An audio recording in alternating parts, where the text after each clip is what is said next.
विजयभाऊ नवरे यांना विनंती करतो की त्यांनी ताईचं शालू श्रीफळ देऊन स्वागत करा.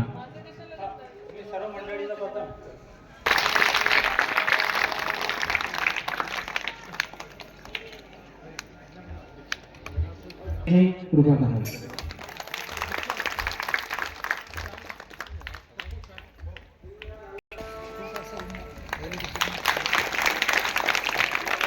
आमचे डॉक्टर चंद्रशेखर कुरळकर,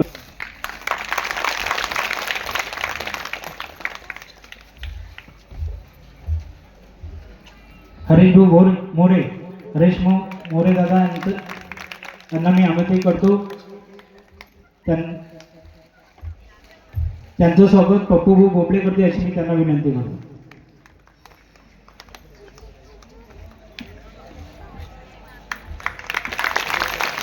आमच्या स्वागत करत यायचं गजानभाऊ राठोड.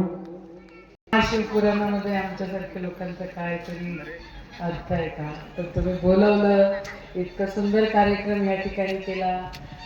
महाशिवरात्री होऊ घातलेली आहे आणि भगवान शिव असे होते की ते या पृथ्वीला सांभाळत होते, ते सगळ्यांना सांभाळत होते आणि जे लोक त्रास देत होते त्यावेळेला त्यांचा तिसरा डोळा ते उघडत होते.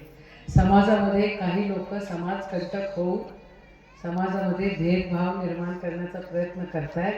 वेळ आलेली आहे की समाजातल्या मंडळींनी समजून घ्यावं काय सुरू आहे काय नाही आणि तिसरा डोळा उघडावा आणि खऱ्या अर्थानं हा समाज एकत्र ठेवावा.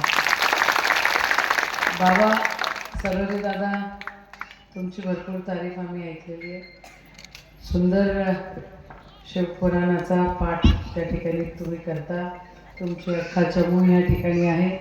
वलगाव नगरी ही अतिशय प्रेमळ आणि अतिशय आपुलकी ठेवणारी नगरी आहे. आई अहिल्यादेवीच्या या परिसरामध्ये तुम्ही आलाय. देव तुम्हालाही भरपूर ताकद देव आणि खऱ्या अर्थानं धर्म ज्या गोष्टीसाठी असतो त्या गोष्टीसाठी तुम्ही धर्माचं पालन करू असं या ठिकाणी प्रांजळपणे विनंती करते आणि सांगते. बोलो हर हर